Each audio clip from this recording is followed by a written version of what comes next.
ये जितना नुकसान दंगइयों ने किया है इसका पूरा हिसाब निकाला जाएगा और ये पूरा नुकसान उनसे वसूल किया जाएगा।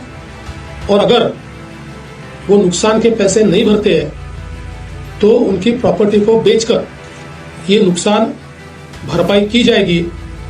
किसी भी हालत में इस प्रकार से किसी को दंगा करके दूसरे को नुकसान पहुंचाने की इजाजत नहीं दी जाएगी। विशेष रूप से जिन्होंने पुलिस पर हमला किया है उनको तो निश्चित रूप से अपनी करतूत का भुगतान करना ही पड़ेगा। कड़ी से कड़ी धाराएं उन पर लगकर जब तक उनको कठोर से कठोर दंड नहीं होता तब तक हम लोग शांत नहीं बैठेंगे। जिस प्रकार से दंगा किया उसके बारे में एक वरिष्ठ स्तर की बैठक मैंने की है। हमारे सहयोगी मंत्री बावनकुळे जी भी उसमें उपस्थित थे। किस प्रकार की घटनाएं हुई, उन घटनाओं में अगर कोई लैप्सेस थे तो वो क्या थे,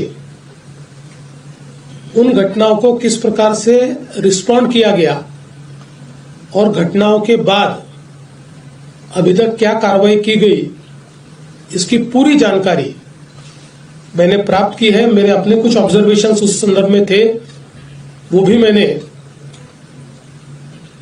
पुलिस आयुक्त और जो वरिष्ठ अधिकारी थे उन सबके सामने रखे हैं। मूल रूप से ये घटना जिस दिन घटी उस दिन सुबह औरंगजेब की एक प्रतीकात्मक कब्र जलाई गई और उसको जलाने के बाद कुछ लोगों ने उसके बारे में कंप्लेंट भी की। पुलिस ने नियम के अनुसार उस कंप्लेंट को एंटरटेन भी किया, लेकिन बाद में कुछ लोगों ने सोशल मीडिया का उपयोग करते हुए पॉडकास्ट और पोस्ट के माध्यम से ये औरंगजेब की प्रतीकात्मक कब्र नहीं जलाई गई तो इस पर दरगाह की चादर लगाई थी और उसमें कुरान की आयतें लिखी हुई थी, उसको जलाया गया। इस प्रकार का एक झूठा प्रचार किया और लोगों की भावनाओं को भड़काने का काम किया। शाम के समय नागपुर के कुछ इलाकों में लोग जमा हुए और दंगइयों ने पत्थरबाजी की, गाड़ियों को तोड़ा, दुकानों पर हमला किया और बड़े पैमाने पर नुकसान करने का काम किया। पुलिस ने भी अच्छी कार्रवाई की।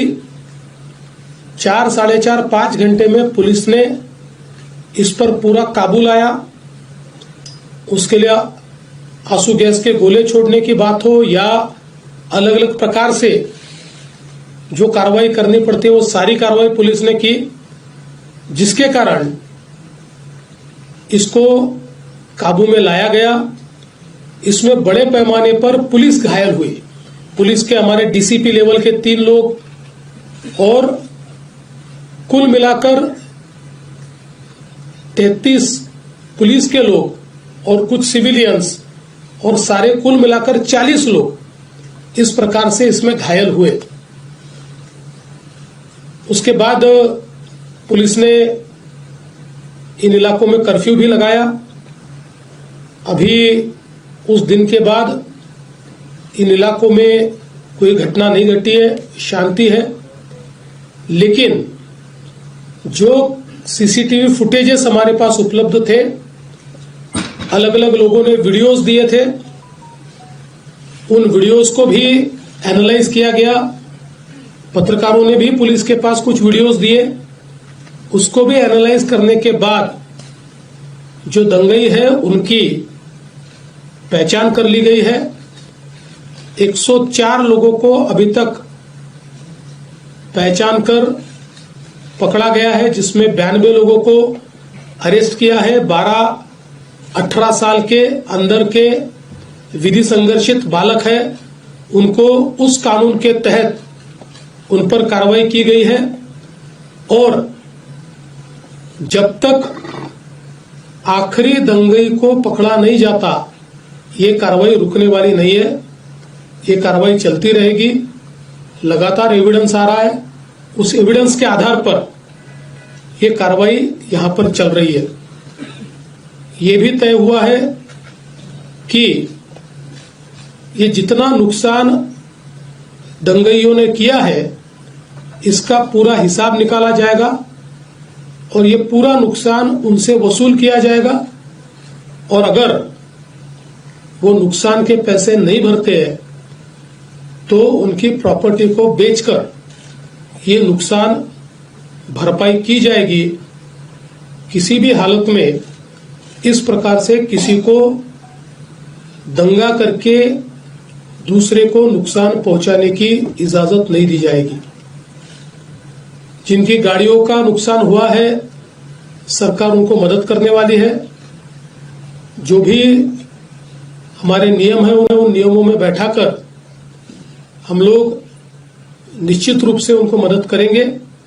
अगले 7 दिनों में ये मदद करने की हमारी कोशिश होगी और साथ साथ जिन लोगों ने सोशल मीडिया का उपयोग करते हुए इस प्रकार के पोस्ट किए जिसके कारण दंगे भड़के या दंगे भड़कने में या लोगों को भड़काने में जिनकी पोस्ट ने काम किया है ऐसे लोगों को भी हम लोग सह आरोपी बनाएंगे, को एक्यूज बनाएंगे और उनको भी दंगे का आरोपी माना जाएगा।